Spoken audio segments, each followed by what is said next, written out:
O videocast de hoje é sobre AI Catalysts. E quem vai falar é a Marta Palmeiro, que é, sem dúvida, a personificação do que é um AI Catalyst. Obrigada por estares cá. Obrigada, eu Tiago.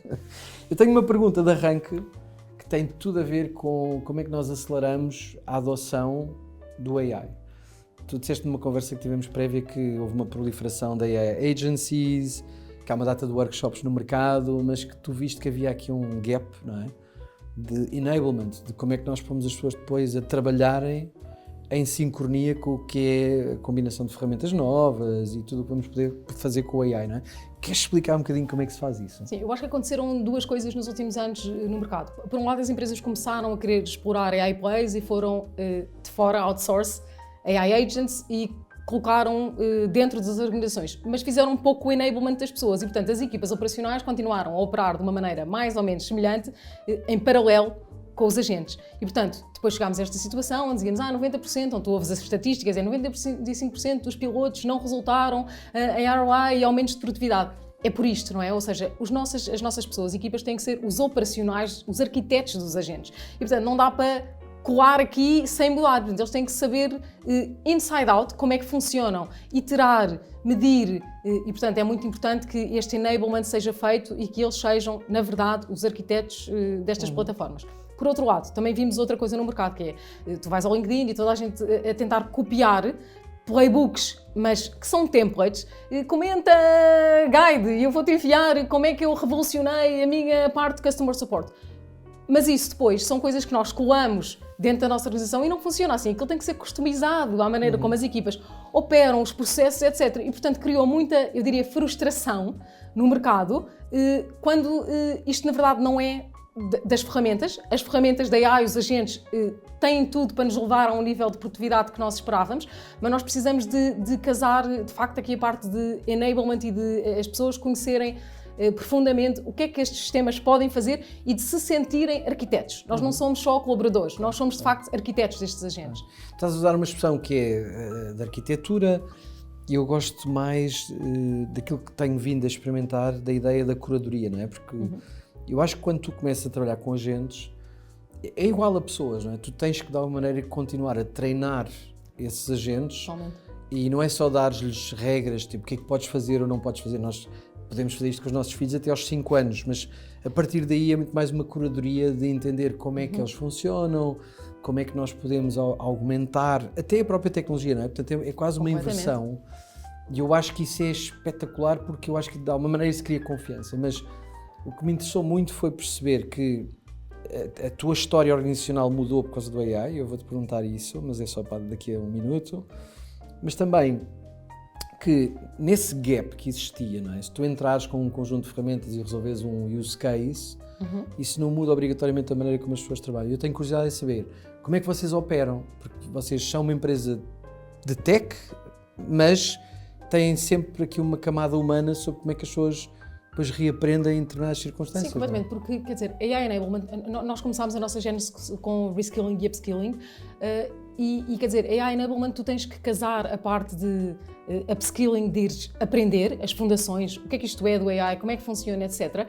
Mas depois é preciso tu contextualizares isto na função. Ou seja, é preciso, muitas pessoas fazem formação, super excited lá, saem, isto é incrível, depois vão segunda-feira para a secretária e o que é que muda? Nada, não é? Portanto, o que nós temos que fazer é, no fundo, casar, acabar o gap entre estas duas partes. E, portanto, ou seja, as ferramentas, as AI tools estão cá e têm esta potencialidade, as pessoas estão a ter a formação base, mas nós temos que casar. E o casar é mostrar às pessoas o que é que são estes playbooks e como utilizar isto, mas de uma maneira completamente customizada e contextualizada na sua função e na sua organização. E é completamente diferente quando vais implementar isto para um corporate grande ou que vais para uma startup, para uma SME. Portanto, porque o contexto não há uma operacional igual de tools em função do tipo de cliente. De todo.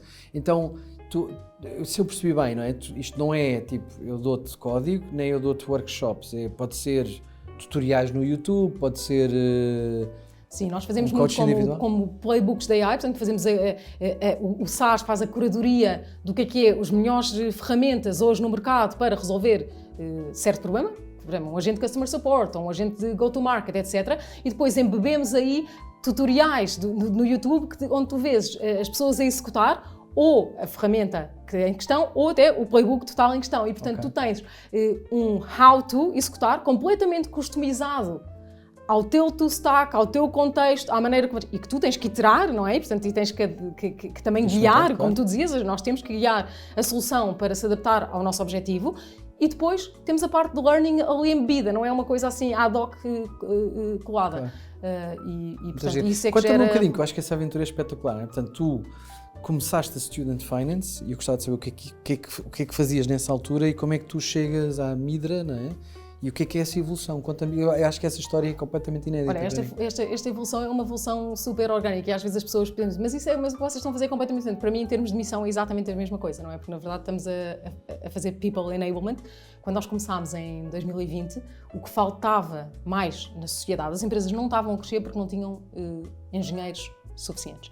Portanto, estava-se uma altura onde começaram a aparecer estes bootcamps de tecnologia, onde a formar muito bem pessoas que faziam programas de engenharia de 6 a 9 meses e que saíam com junior developers a ganhar extremamente bem, colocados em ótimas empresas. As taxas de colocação era tipo 90% mais em 3 meses no mercado, com salários incríveis. Eu diria que há cerca de 2 anos, nós estamos sentados em muitos dados de empregabilidade, de salários, de mercado de trabalho. Portanto, o que é que se passa no mundo do trabalho, e a empregabilidade é uma coisa que nós medimos e afinamos em tempo real com bastante profundidade, e começou a ser evidente que estava aqui a vir uma transformação muito profunda à volta de tudo que era AI, como tu referiste também na nossa conversa anterior, começaram a haver os tech layoffs, que a história que se contava também não era bem a história que se conseguia ver nas entrelinhas, portanto começou a ser bastante evidente ou intuitivo para nós que o mercado estava a dar uma grande volta e que íamos passar de um mercado que estava a valorizar aquela competência de engenharia e que os engenheiros eram o ouro do mercado de trabalho, para um mundo onde nós tínhamos de facto de começar a ativar as pessoas e torná-las nativos do AI. E pronto, dito e feito, é totalmente a realidade onde estamos hoje em dia. Portanto, na versão anterior, o teu business model vivia financiávamos a financiar, não é? Financiar e do sucesso profissional que as pessoas tinham. Portanto, nós a seguir beneficiávamos quanto mais as pessoas tivessem delta sobre o benefício. O benefício. E agora, quer dizer, o AI fez um pivot completo. Quer dizer, a missão pode ser a mesma, não é? Sim. Mas tu, na realidade, hoje estás a trabalhar com corporates para ajudá-los a eles também a acelerarem a maneira como conseguem adotar, sim, se quisermos, estas pessoas. Completamente, porque tu vais ver o maior problema da sociedade, e naquela altura era isto, o mundo não está a crescer mais porque estamos bloqueados nesta capacidade de digitalizar e de oferecer. Hoje em dia não é isso, eu acho que o grande problema que nós olhamos para a sociedade, o grande problema é como é que vamos fazer esta transformação da força de trabalho para um mundo AI native. E, portanto, quando tu pensas e refletes sobre isso, começou-se também a tornar evidente que, enquanto que este problema era estas pessoas não estão a ser formadas porque não têm capacidade de aceder a estes programas, vamos financiar, aqui o grande problema está dentro das empresas. Portanto, tu vais de B2C mais ou menos para um B2B, não é? Sim, o nosso modelo era muito B2B2C, portanto nós distribuíamos através de escolas parceiras, mas sim, completamente. Sim.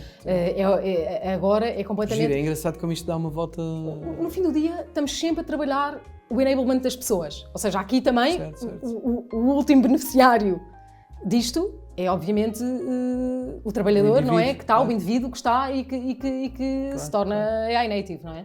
Claro. Mas sim, não, e acho que é muito engraçado porque no fundo é uma coisa quase dicotómica, não é? Quando houve estes tech layoffs no Covid, ficou muito claro que as empresas de tecnologia perceberam esses sinais também e perceberam que é muito mais fácil e muito mais barato despedir as pessoas, deixar que elas estejam ociosas para elas, sendo programadoras, investirem no AI, porque elas obviamente tinham um gap, não é?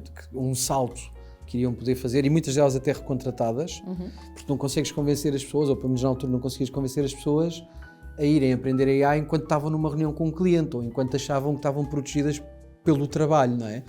Hoje, se calhar, isso está um bocadinho diferente, não é? Que tu o que é que vês nas organizações? Tu trabalhas com startups, scale-ups e corporates, não é? Podes-me retratar as diferenças que vês aqui? Sim, eu acho que estamos a ver diferenças muito grandes de performance ou de adoção da AI real neste momento. Tudo que vais, startups, scale-ups, SMEs já estão a pensar de uma forma muito mais AI native real, ou seja, podemos, antes de contratarem uma pessoa, vão pensar, podemos automatizar, podemos pôr um agente a realizar esta função, o que é que se está a passar com os modelos e com os agentes e com as aplicações nos próximos tempos e como é que isso, portanto, é ter esse ponto de partida na contratação e na gestão da organização. Não é AI first, é agent first. Agora já aprendemos. Neste momento, passámos da conversa de qual é que é o melhor modelo para qual é que é a melhor agente, aplicação, workflow, e portanto a conversa já subiu um nível, não é? Aí sem dúvida nenhuma. Mas quando vamos para os corporates, temos a conversa, obviamente, a nível dos boards e do enablement operacional de utilizar ferramentas de inteligência artificial, ainda muito a nível do LLM, mais do que dos agentes, não é? Portanto, ainda estamos ao nível do modelo, mas depois continuam a contratar como se fosse 2022. E, portanto, há pouco pensamento estratégico do, ok, daqui a 12 meses, onde é que vai estar as ferramentas que nós temos para fazer esta função versus onde é que esta pessoa pode performar. E, portanto, isto está a criar alguma dicotomia, não só de tamanho, mas também operacional, porque obviamente é muito mais difícil. Mas tu também me falaste, fazer essa... eu nunca me esqueço disto, tu disseste, epá, as pessoas vão passar a ter o critério da liberdade de usarem a tecnologia que está disponível quase como um critério de interesse em trabalhar numa organização, não é? Ou seja, se tu não deres liberdade às pessoas para usarem a tecnologia, elas não vão estar tão interessadas. Isso não tenho dúvida absolutamente nenhuma. Os melhores performers vão estar a trabalhar muito mais no edge do que esta tecnologia permite. E esta tecnologia tem, de facto, resultados de produtividade, mas de excitement à volta do trabalho. Eu vejo as pessoas que estão a utilizar as melhores ferramentas, de facto, novamente apaixonadas pelo seu trabalho, porque estão a redesenhar a maneira como fazem coisas, estão a fazer coisas que antes não eram possíveis fazer e, portanto, estão completamente a redescobrir-se enquanto a sua função.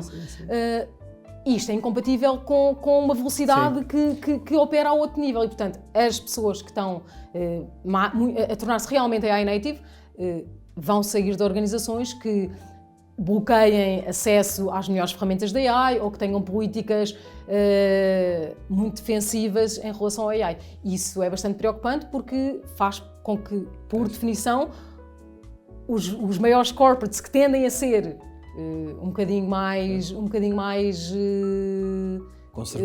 conservadores e defensivos nessa decisão vão ter não só mais pessoas, como vão ficar cada vez mais limitados de ter os melhores recursos humanos enquanto operarem dentro deste regime. Eu acredito que pode haver até um sistema de equalização, não é? Acredito que vai ser muito mais difícil ter uma grande organização no futuro do que agora, não é? Muitas vezes ouvimos isso.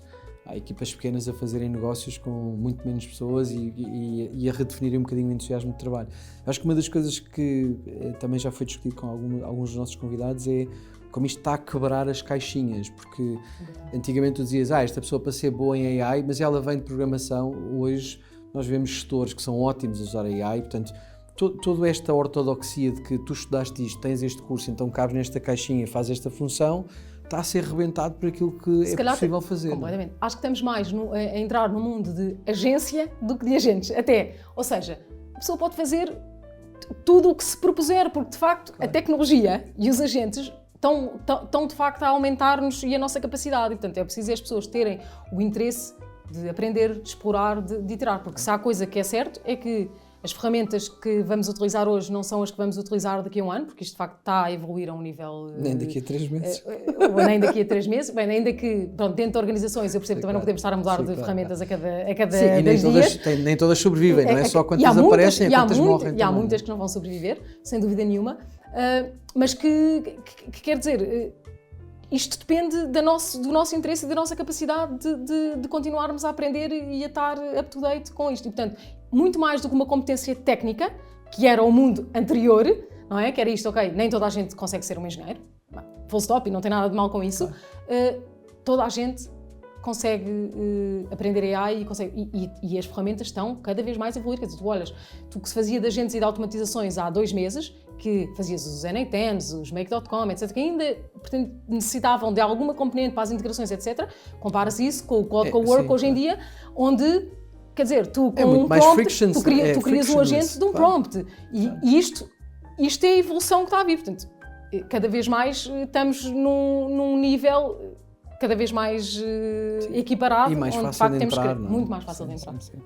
Bem, olha, obrigado pela conversa, Marta, foi super entusiasmante, podíamos estar aqui horas. A frase que eu fico é o play, porque eu acho que o entusiasmo que estas conversas que eu tenho tido com pessoas como tu trazem é o entusiasmo de brincar com as coisas para depois confiar e fazer, e portanto obrigado por dares o exemplo e obrigado por inspirares. Eu acho que tantas pessoas vão pensar, se calhar o AI vai-me dar uma oportunidade ideal para eu até mudar completamente a maneira como eu estou a abordar o meu business problem, e eu acho que a Midra é um exemplo disso. Obrigado. Obrigada.